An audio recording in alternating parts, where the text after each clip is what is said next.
My name is Cara Gabriel. I'm a theater professor in the Department of Performing Arts. And I'm Karl Kippola. Me too.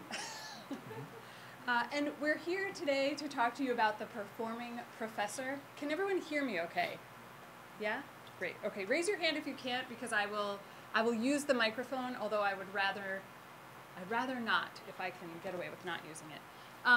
So we're going to jump right in because we have a lot to cover, and I want to make sure that we leave a couple of minutes at the end for questions, should anyone have any questions. The first person I'd like to speak to you about is a man named Michael Chekhov. And Michael Chekhov is the nephew of the famous playwright Anton Chekhov, if you've ever heard of him. Michael Chekhov is the lesser-known nephew, and he is, or he was, I should say, a theater practitioner. He was an actor, he was a director, and he was also an acting teacher. I love Anton Chekhov for a number of reasons, but one of my favorite reasons is that he really talks about, he devotes a lot of time to entering the space and entering the performance space. And he speaks about this literally and he speaks about it metaphorically. But he has a principle which we are going to practice here today, but that principle is the principle of entering, breathing, and being still. So he says that when it is time for an actor to begin their work, they cross a metaphorical threshold and the work begins. So if you're like me, and everyone is always sort of surprised when they hear this, but I have a lot of anxiety about public speaking, despite having a history as an actor and an acting teacher. Every time I go to teach a class, my pulse races and I feel anxiety. This is a class of people who I don't know. It's my colleagues. It's not my students. And so what I do is I prepare myself to enter the space. And Michael Chekhov also talks about entering with impact. And here's what I want to tell you. A person can enter with impact like this. And that changes the beat of the scene. So as a professor, when you enter a room to teach, you can either choose to make a literal entrance and change the beat of the scene, or you can make a metaphorical entrance.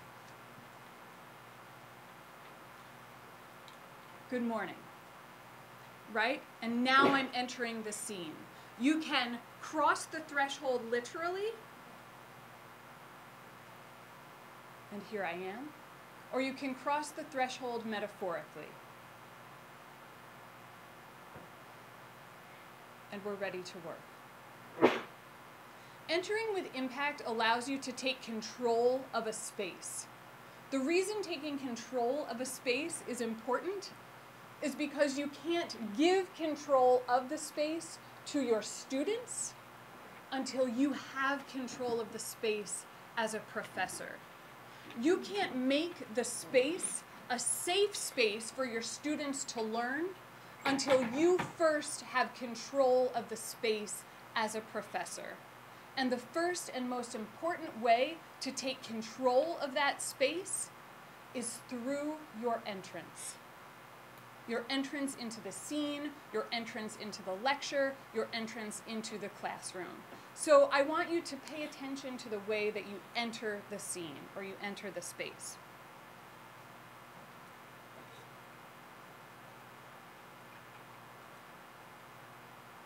Actors do not begin acting when they begin speaking. Likewise, professors do not begin teaching when the lecture begins. If you've ever gone to see a show and there are actors on stage before they begin speaking, you are already developing assumptions about those characters. You're developing assumptions about them from their costume. You're developing assumptions about them from the way they carry themselves. You're developing assumptions about them from the way they're interacting with other people in the scene. So know that as a professor, your performance begins before your text begins. You are already present in the scene. The moment your students can see you, you are present in the scene. The action of building your character or building your persona as a professor begins the moment your audience or your students can see you.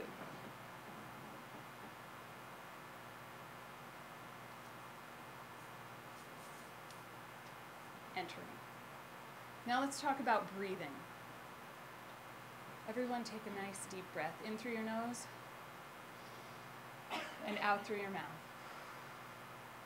It's good to breathe. Breath is life. Breath is speech. You cannot speak to a room full of students if you are forgetting to breathe. Students will wait for you to breathe. Taking a moment to pause and breathe is perfectly fine. It's perfectly acceptable. A student asks you a question and you need a moment to think about what the answer to that question is. Breathe. Your brain needs oxygen. Your body needs a moment to collect itself, to set itself right so you can answer the question.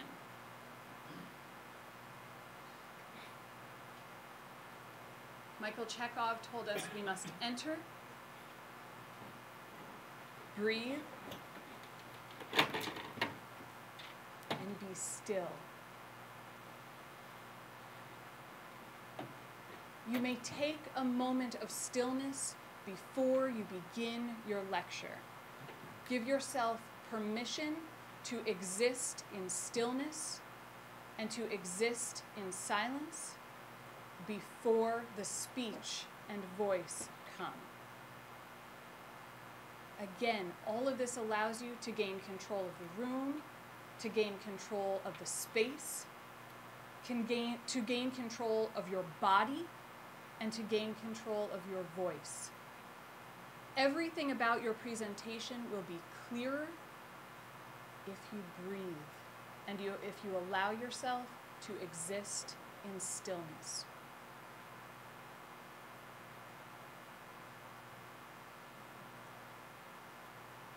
The final thing I'm going to tell you about Michael Chekhov is that he talked about the principle of radiating and receiving. To radiate and to receive. In that moment of stillness and breath, you are radiating an energy to everyone in the room. And if you are in tune with everyone in the room, you are also receiving a particular energy from everyone in the room. You might have heard the famous quip that acting is reacting.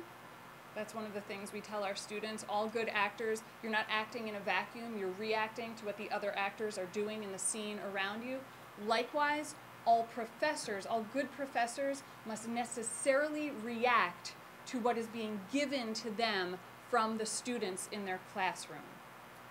You are radiating something to your students, they are receiving it, and they're radiating something back to you, and you must receive it, and you must act upon what they are giving you.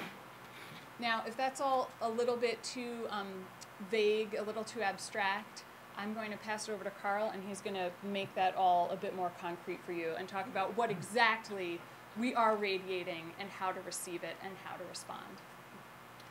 Yeah, so now we're going to get to the person who's kind of considered to be the father of modern acting theory, a man named Konstantin Stanislavski.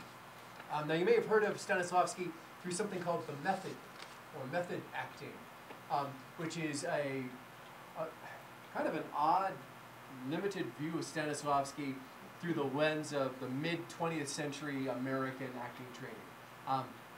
Not all people who follow the techniques of Stanislavski are method actors. And in fact, I would say probably in contemporary actors, their method is really not one of the strong, dominant modes of actor training anymore. Though there are a couple of very famous and successful exceptions to that. But almost all actors who study and employ a technique in their acting follow some version of Stanislavski.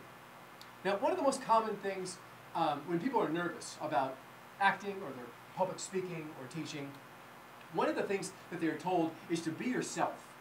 And that really gets back to one of the the primary tenets of the Stanislavski system. Well, our public persona and our private persona, sometimes those may vary. Who we are at home in our personal life as opposed to who we are when we're on stage or who we are when we step into a classroom, those may be different. But if they vary too greatly, then your audience or your class is going to view that as somehow dishonest.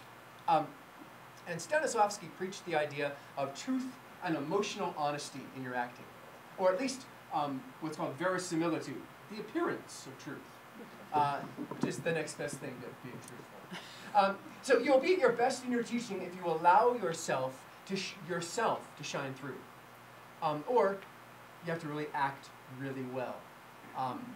As Spencer Tracy said, acting is great, just don't let anybody catch you at it. So as long as nobody is aware that you're putting on a persona, they believe it as true, then it's true. All right. Some people will refer to the idea of being yourself as typing or typecasting. And now this is the equivalent of saying that when you go after certain roles, you're going to go after roles that are how people perceive you, what that first impression is of you. And that's really true, especially for things like film acting, where you get sort of the idea of, oh, we know exactly who that person is as soon as we see them appear on screen, or as soon as we see them walk out on stage. It's important that we understand sort of how you harness your own unique gifts as an actor and as a professor. Are you funny? Do you have a great vocabulary? Are you relatable? Are you powerful? Are you passionate?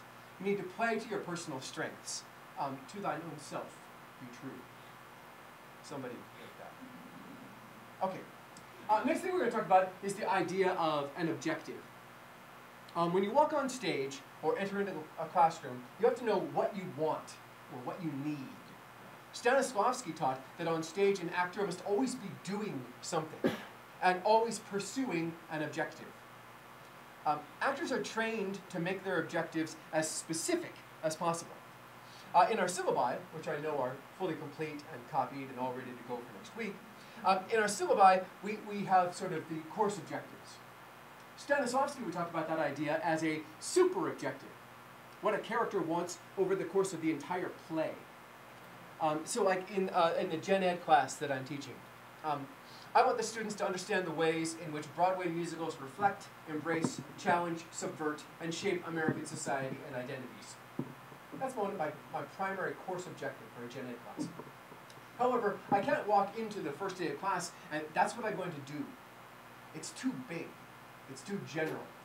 And so what I have to do is I have to break each class into smaller objectives. And the idea of having little manageable goals that, when examined holistically over 15 weeks, ultimately are going to lead me to that super objective. So specificity is the key when identifying your objective. It's not enough to say when you walk into a classroom, I'm going to inspire them. To do what? If you could achieve a physical goal at the end of that scene, or at the end of the speech, or at the end of the lecture, or at the end of the class, or at the end of this group activity, what would it be? What would that physical goal be? What would they understand or achieve? What would they do when you've completed? And how will you measure your success in achieving that objective? How would you know if you had met it? So how, maybe you, to inspire them becomes something like, to inspire every student in this room to go see a professional musical on their own before the end of the semester. That's going to be my goal over this next 15-minute section of my class. And then you have to decide how you're going to measure that success. Okay, another example of a weak objective is to get them to listen. Again, this is weak because it's hard to measure and it's a little bit too abstract.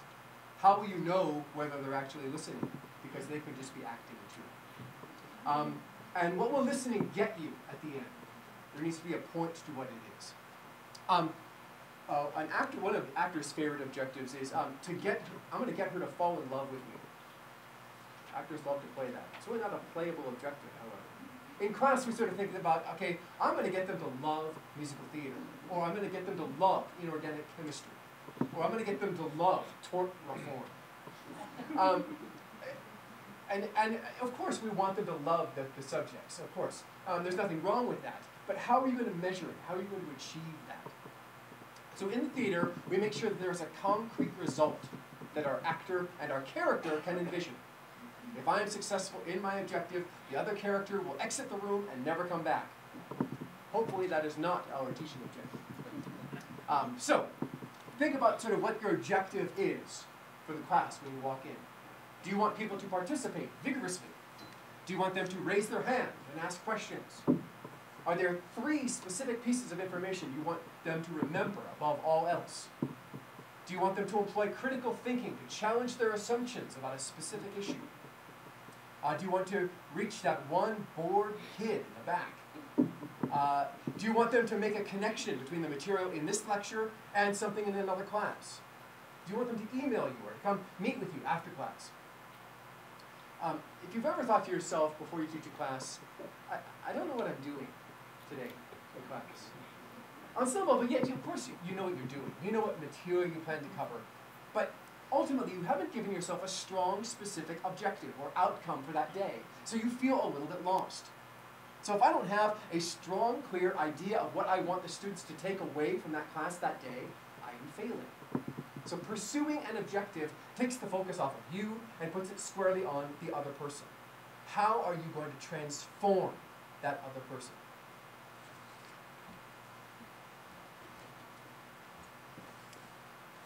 I'm going to talk about obstacles, because if we didn't have any obstacles, then there wouldn't be any conflict, and our students would already know all of the things that we are trying to teach them, and they'd all already be fully engaged, and we would have no fears about what we're doing and how. So I'm going to talk just for a brief moment about obstacles. I don't want to dwell on them. An obstacle can be an internal obstacle, or it can be an external obstacle. And depending on which is stronger, that may change the way that you perceive your objective for the day. An external obstacle is something like all of the students failed their last quiz, right? So my objective needs to change. Something in the way that I'm conveying the material or the speed with which I'm conveying the material needs to change. That's something that's happening externally. An internal obstacle can be something like, I had a horrible weekend, my dog died, and I can't focus on what it is I'm about to teach these students. Or I'm terrified in front of them, or whatever it is. That's something that's happening internally. And that's something that you as a professor or an actor have to deal with in order to get past it, to then deal with the business of the day, the class in front of you. So there can be an internal obstacle or an external obstacle. Sometimes there are both. And whatever those are going to have an impact on the way that you perceive and construct your objective. Your tactics combined make up your strategy. So at the top you have your objective. This is the thing that I want or need at the very most today, above all else. This is where my stakes are very high. Below that you have your obstacle. This is what's in the way. This is what's holding me back from achieving that objective. And then below that you have a list or series of tactics that comprise your strategy to achieve that objective. Objective, obstacle, and tactics, which make up your strategy.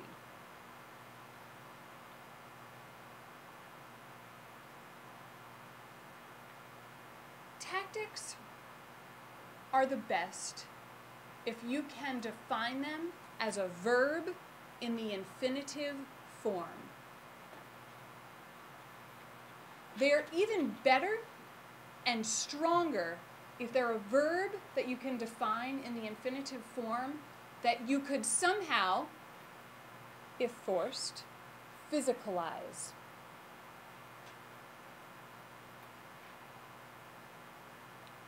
To beg. Yes?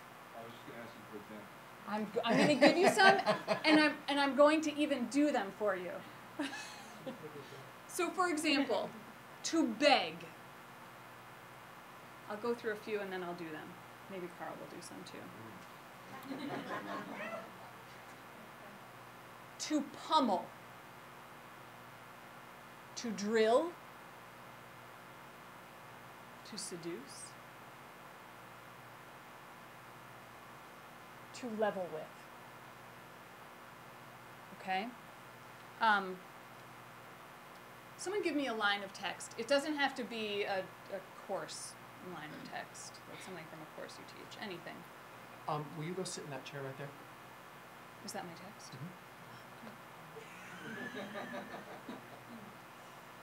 To beg. Will you go sit in that chair right there? To pummel. Will you go sit in that chair right there? To drill.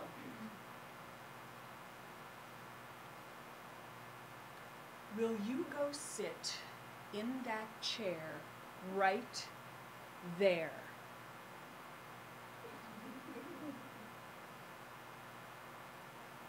To seduce.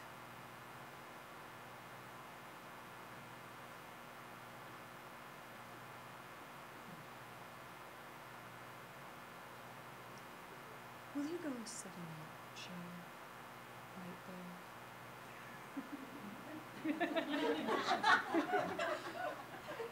To level with.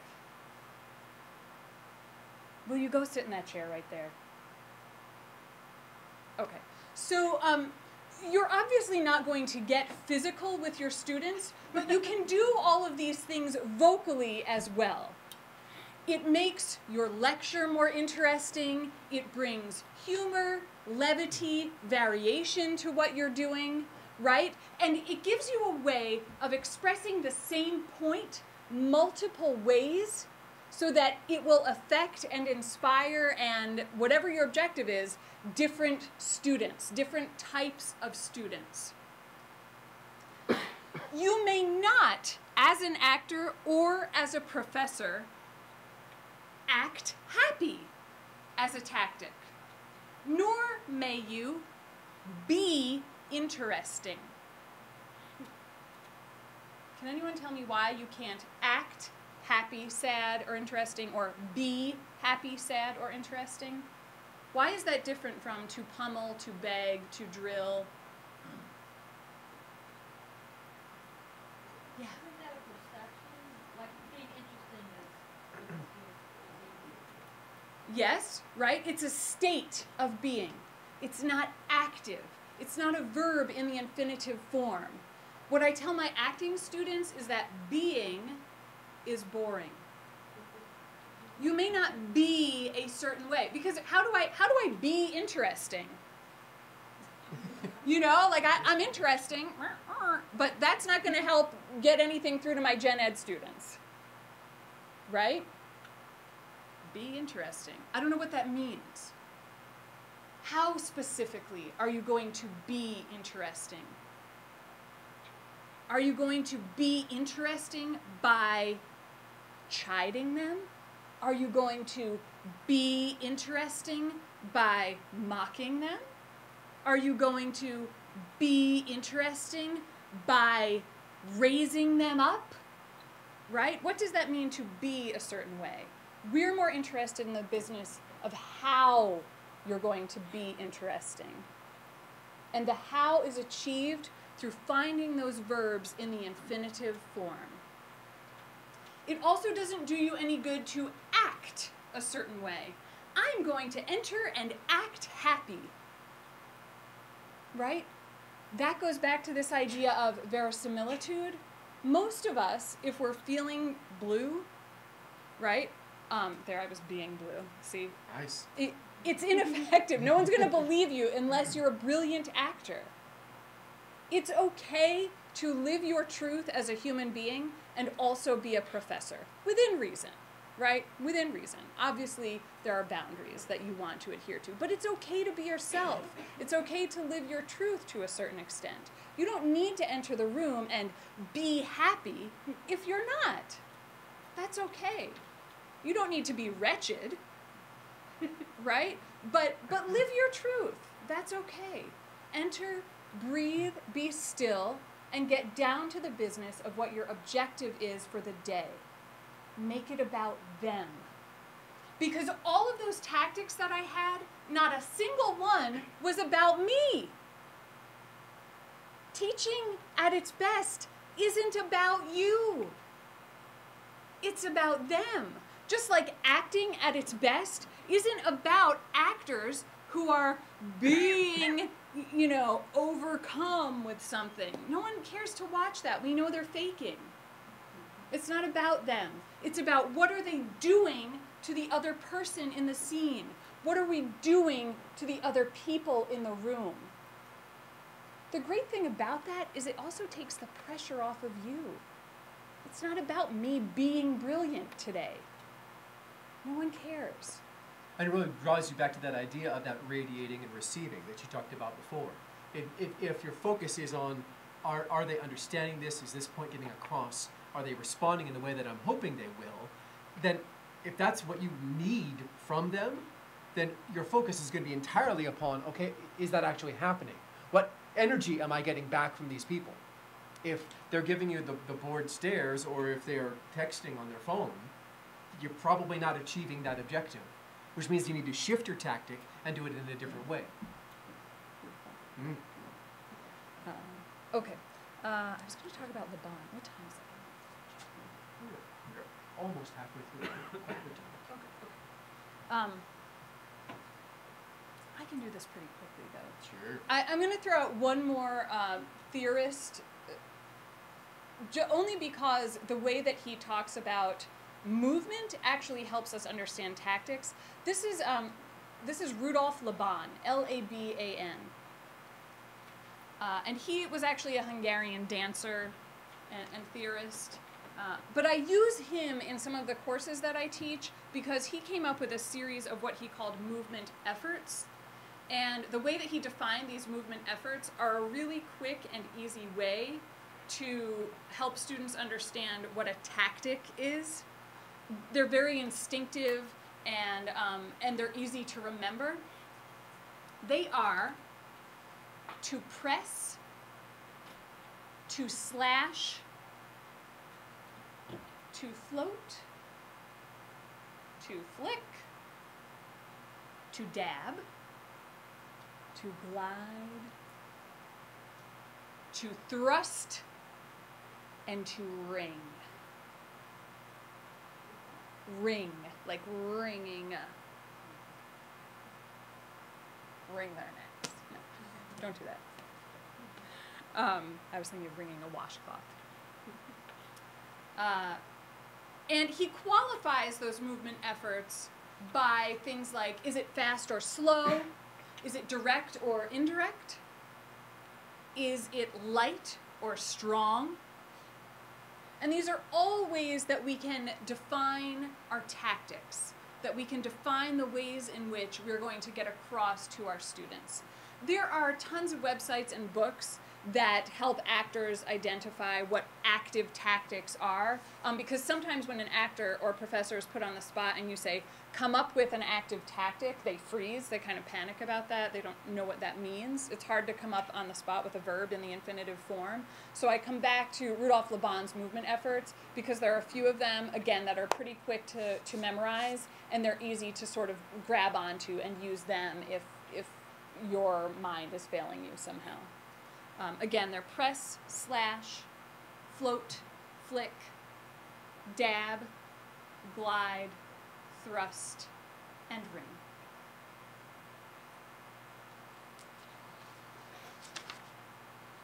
Ready for our exercise. Great, so we will have time to have questions. Oh, shoot. Yes, let's do that while this is warming up. Okay. So there are many of you, and this room is an auditorium, which really doesn't allow for us to have much in the way of physical action. But I would love if everyone would do a little entering, breathing, and being still with us. So the way that we're going to do that, again, remember I said it can be a metaphorical entrance. It doesn't have to be a literal entrance. So your entrance is really just going to be the act of standing up. You're going to, when you stand, you're going to breathe in a moment of stillness. and then introduce yourself. And we'll do it as a whole group. We're not going to go around each person. There are just too many of us, and we want to get to some other more fun activities. But I would love it if everyone would enter, breathe, and be still together.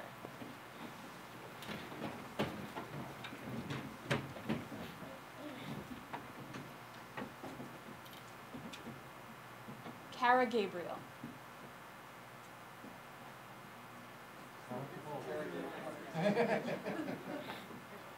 Okay. That was awkward. That was awkward. That was really awkward. Should we demonstrate it again? No, we just need to. We're going to live our truth and just just exist in the awkwardness of that for a moment. Yeah, sure. Super. Yeah. One of the things to think about in connecting the breath is it's very easy for us to think about, when we consciously think about breathing, is we all of a sudden forget how to breathe. We make it about, when I ask my 5-year-old son to breathe when he's mad, that's what he does. He will go, this actually has nothing to do with breathing, this part right here, because the breath actually comes from down here. Notice it, we also tend to think about clavicle breathing, which is like these really short, little shallow breaths. And those are panicked breaths. Those are breaths of panic. They allow you to hyperventilate. She told me to introduce myself. What if I'm the first one and no one else is speaking? Yeah. So you want to think about taking in a full breath. And while it doesn't actually work this way, thinking about a breath that fills your entire body. And if you have, if you are feeling tension in some part of your body, if you think about allowing your breath to reach that part, frequently that tension will release itself. Because the body is very, very good at repairing itself. And one of the primary ways it does that is through breath. So, what we're going to do is we'll try all together. Let's just breathe, yeah. We will stand. And we're all going to breathe. So in. And out through the mouth. And again through the nose.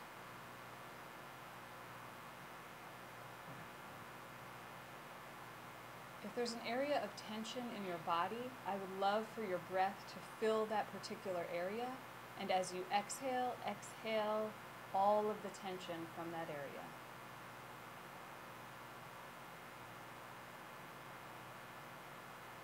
If you're standing with your knees locked in place, if you unlock your knees, you will breathe better. And you'll also be more grounded. You will appear more confident. If you're standing with your hands like this, you probably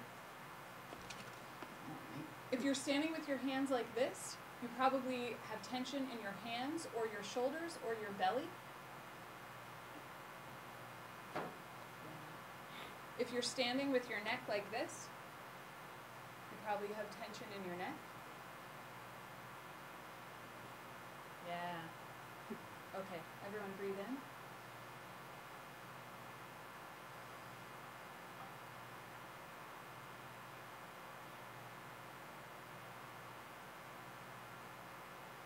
When I count down to 1, you're going to introduce yourselves. You can breathe again first.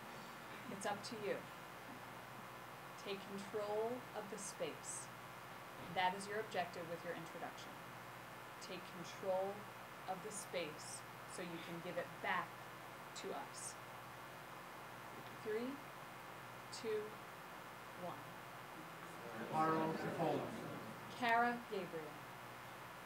Did you take control of the space? It was very quiet.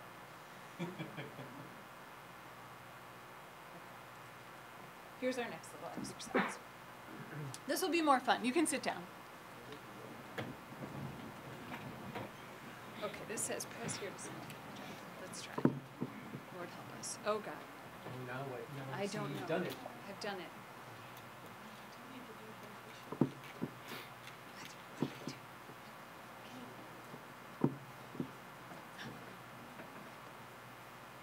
So I pulled it up on the laptop. Was that wrong? Is that incorrect?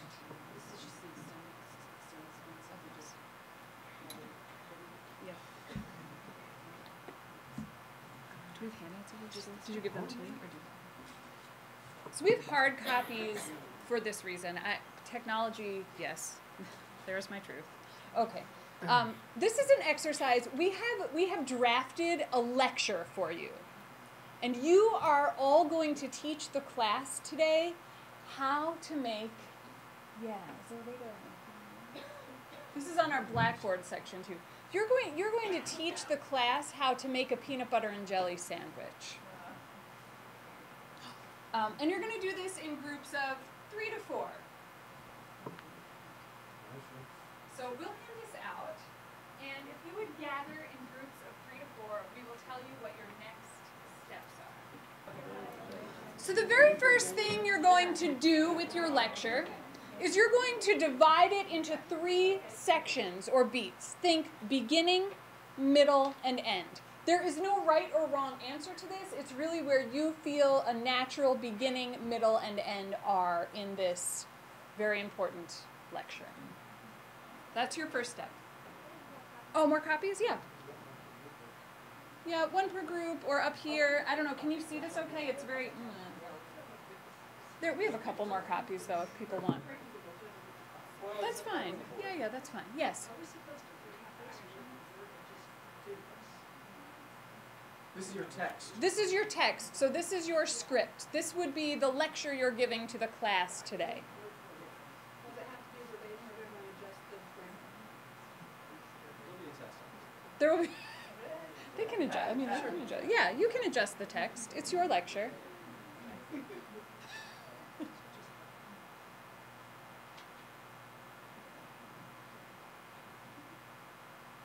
Good morning, everyone.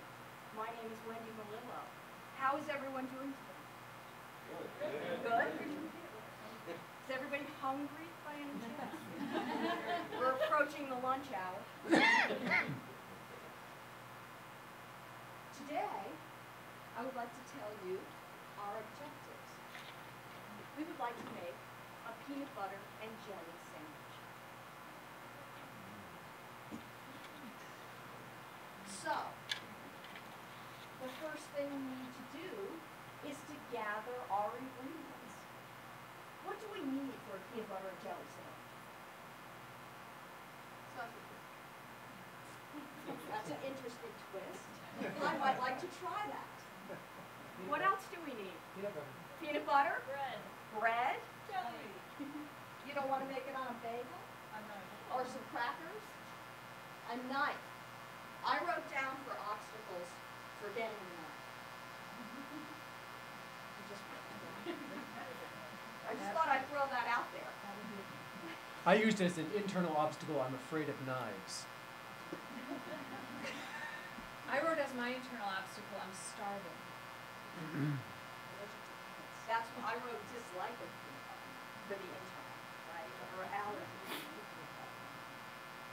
For the second tactic, it was execute, make the sandwich, to make. Write down make the sandwich. So if we forgot the knife, what are you going to have to do? We're going to get really creative with our fingers, right? Are you going to lick your fingers and then put it back in the peanut butter or jelly? Yes, I think so. I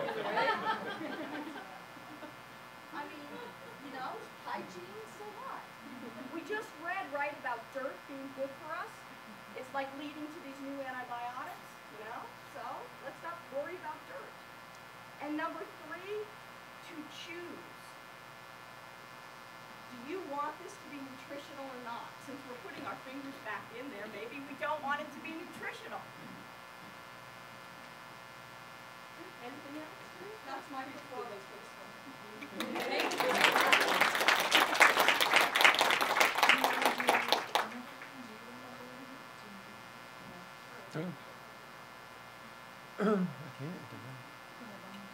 Okay.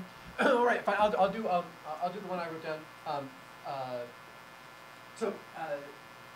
What I'll do is I'll go ahead and do it, and then you can decide what my objective is, and try to think about what tactics it is. All right.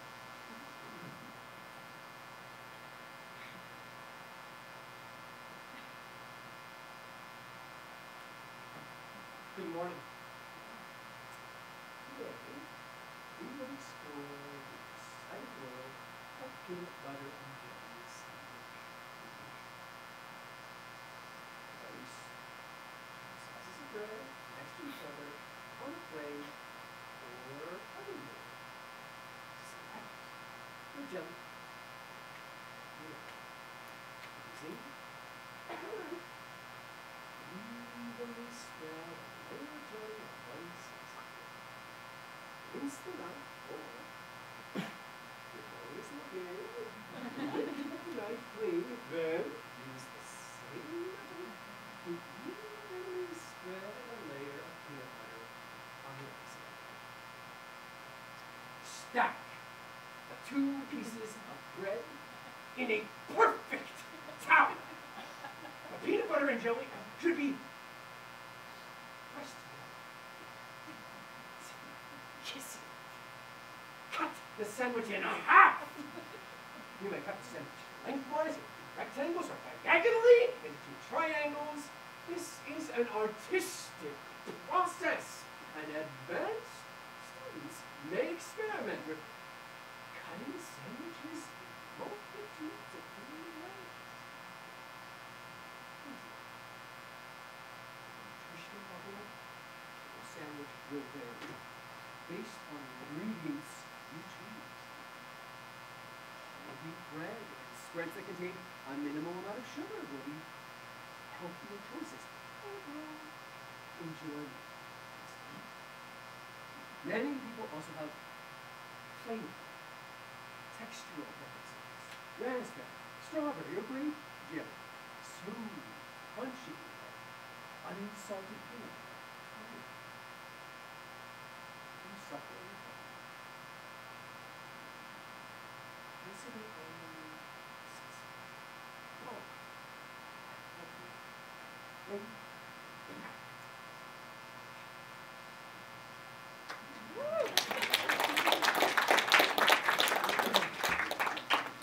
So, what do you think his objective was? What do you think he wanted more than anything else in that lecture?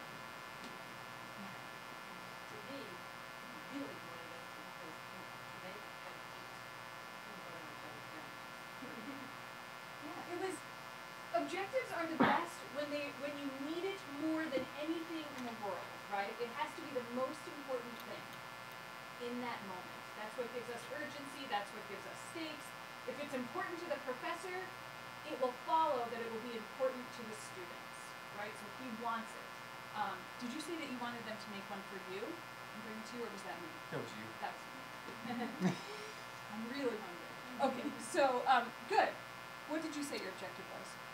Have them make a peanut butter. Have them sandwich. make it right now. Right Go now, home leave the class. And make it. Storm the Bastille. Perfect. Yes. What do you think his first tactic was? To level with? What else? To float? To amuse? What did you say? I wrote down coddle. To coddle. Sometimes they do need that. Hmm.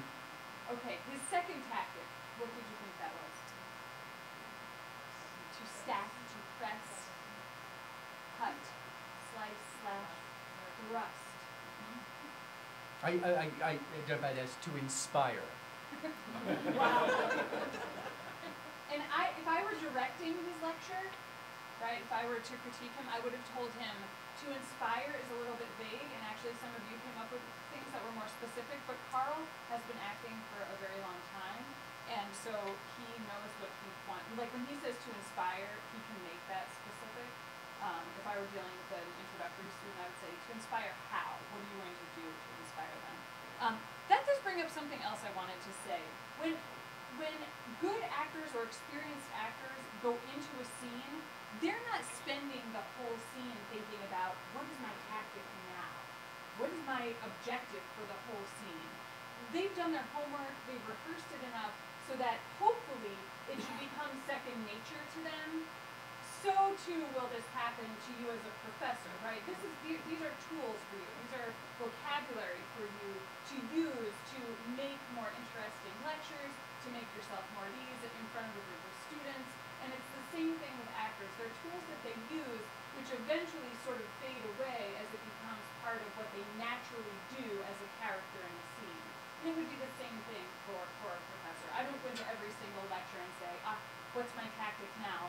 But I know myself well enough to know when a tactic doesn't seem to be working, what I'm radiating and shift and do something different. I change my space in a room, I change the way I'm approaching status, or I change the tactic itself. And when you learn sort of any sort of new skill or any new technique, when you first work on it, it's something you have to think about. Eventually, it will become sort of instinctive. That's what happens with actors. Beginning actors, when they're training, you can see their minds working. You can watch them act as they go, oh yeah, I'm supposed to do this now, and they will focus on that. We're very aware of the process of how they do it. Hopefully, by the time they get to performance, we're just focused on the product, on what it is that they're doing. And so the more instinctive this becomes, the more habitual, you do those things automatically, so you don't have to think about them anymore. And the great thing that you can take away from this too is if you always come back to that breathing and being still, if you find that you are just talking to your students, it's the same lecture you've given for the past 15 years on the same topic, and they're falling asleep, right?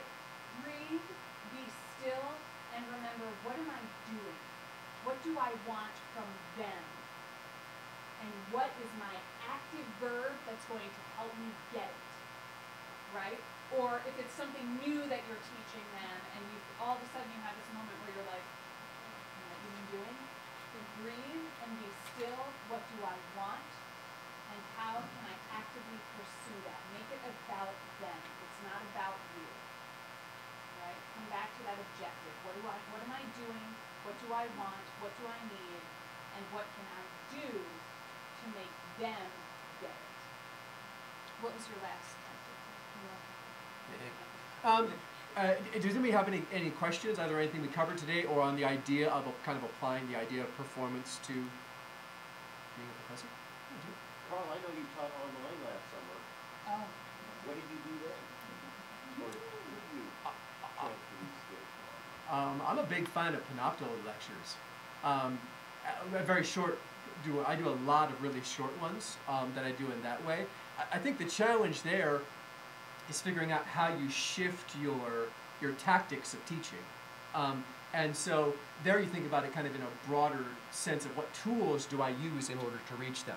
And so am I going to use discussion board as a way of engaging them intellectually? I used a Facebook closed group as a way of engaging them emotionally about what it is that we were talking about, and I divided it very specifically in that way. And so it's really thinking about, I also have them create videos themselves presenting the material. So it forces them to engage with each other, I think, in those different ways as well. I think it forces you to think about what are the different ways that you can transform them, change them, impact them, and get them to engage with the material, with each other, and with you in ways that you can't because you don't have that face-to-face. And all of those are very tactics, right? They're not tactics like what we were dealing with in a monologue, right, in this peanut butter and jelly monologue. But what's important is, as a professor too, and as an actor, the more tactics you have, and the more varied they are, the more people you're going to reach. And it's the same thing as an actor in a scene. The more tactics a character can employ, and the more varied those tactics are, the better chance they have of achieving their objective. So too is it with a professor. The more tactics you have to reach the maximum number of students, the more chance you have of achieving your objectives. Does that make sense? Someone else let me know.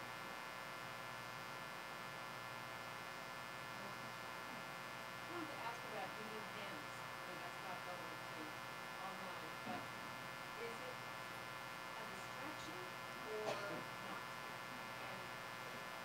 And how, is there a boundary?